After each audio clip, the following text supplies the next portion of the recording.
Autorama, a verdade em primeiro lugar. Conexão de Brasília. Conexão de Brasília. Com Edjalma Borges. A informação que você precisa, direto da sede dos Três Poderes. Oferecimento Drogaria Rocha, localizada no centro de São Raimundo Nonato. E Supermercado Oliveira, Avenida 29 de Abril, no centro de São Lourenço do Piauí. Agora são 12h51, Edjalma, boa tarde. Boa tarde, Mário Rodrigues e ouvintes. Mário, aqui em Brasília, as atenções ainda continuam todas voltadas aí para a CPI da Covid-19. Ontem teve um dia tenso aí nos depoimentos, né? Ontem teve a presença, como eu falei ontem na minha participação, do ex-secretário da Comunicação da Presidência da República, o Fábio Van Garten, e durante o seu depoimento, que foi questionado por diversas vezes, ele mudou a sua versão, né, diferente do que ele havia informado em uma reportagem à revista Veja. O depoente, o Fábio Van Garten, ele meio que se esquivou de responder os questionamentos, principalmente do relator, o senador Renan Calheiros, né? Então, na entrevista à Veja, ele havia informado que o Brasil, de fato, recebeu o comunicado da fabricante de vacina, a Pfizer americana, mas levou aí cerca de 2 meses para se manifestar, ou seja, não houve celeridade ou interesse do governo para fazer essas tratativas de negociar a aquisição de vacinas para o Brasil. Então, ele não ficou claro nesses posicionamentos, nas respostas aos questionamentos feitos pelos senadores, e o momento ficou mais tenso em um certo ponto da fala dele. O senador Renan Calheiro acusou de que ele estava mentindo, chegou a pedir a prisão de Fábio Van Garten, mas aí o presidente da comissão, o senador Omar Aziz, que é do Amazonas, é considerado aí um senador pacificador, que é moderado, equilibrado, e entrou em campo e, portanto, não permitiu que o ex-secretário fosse preso lá durante essa sessão. E a sessão teve que ser interrompida por um certo momento, e mais tarde houve uma tensão aí, quando chegou a comissão, o filho do presidente da República, o senador Flávio Bolsonaro, que inclusive não é titular da comissão, mas como todos os demais senadores, tem possibilidade, pode chegar lá e se manifestar, e, portanto, aí o senador fez umas declarações e chegou a chamar o senador Renan Calheiros de vagabundo, enfim, entraram num certo atrito, troca de palavrões, palavras que não se pode pronunciar em público, e aí a sessão novamente teve que ser suspensa, mas depois retomaram aí, portanto, foi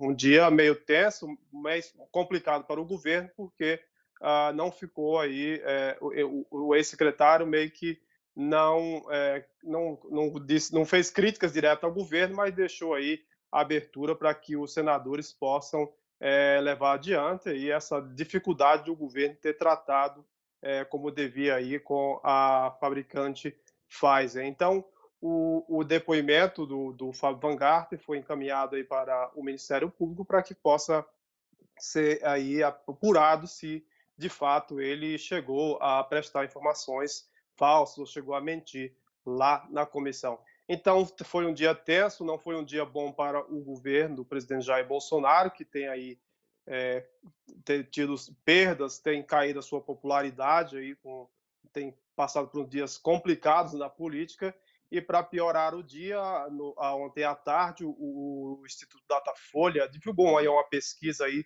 já para as intenções de votos para a eleição do ano que vem, e essa pesquisa aí, ela trouxe essa pesquisa aponta que o ex-presidente Lula ele venceria a eleição do próximo ano com 55% dos votos contra 32% de Bolsonaro. Então, essa é a primeira pesquisa que saiu aí depois que o Supremo permitiu aí que o ex-presidente anulou aquelas acusações e que o presidente pode, portanto, vir candidato às eleições. Então, essa pesquisa aí aponta aí uma larga diferença aí do ex-presidente Lula. Então, tem uns dados aqui, né? O petista ele alcança aí 41% das intenções de voto no primeiro turno, contra 32% de Bolsonaro, e aí Na sequência, vem aí os possíveis candidatos, né, que é o ex-ministro Sérgio Moro, que aparece aí nessa pesquisa com 7%, o Ciro Gomes com 6%, o apresentador de TV Luciano Huck com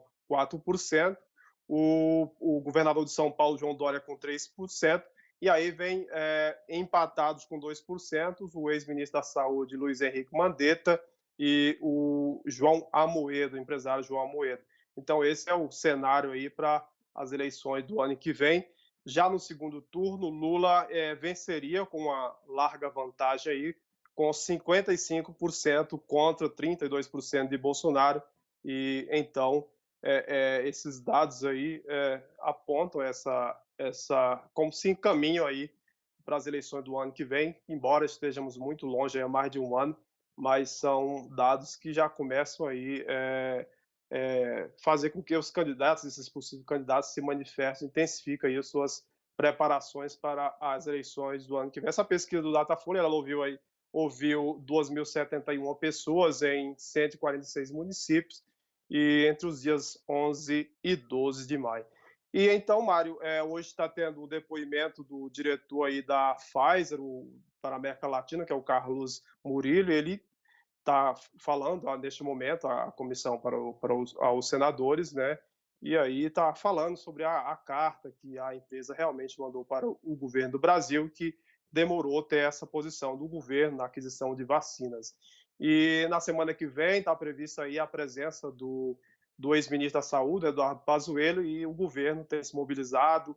A Advocacia Geral da União entrou aí com um pedido para tentar aí fazer com que o ex-ministro ele seja blindado, ou seja, ele não preste esclarecimentos que possam aí comprometê-lo ou comprometer aí o governo do presidente Jair Bolsonaro. São essas informações aqui de Brasília. De Brasília, Edjalma Borges para o Jornal Facturama. Obrigado, Edjalma. Agora são 12 horas e 58 minutos.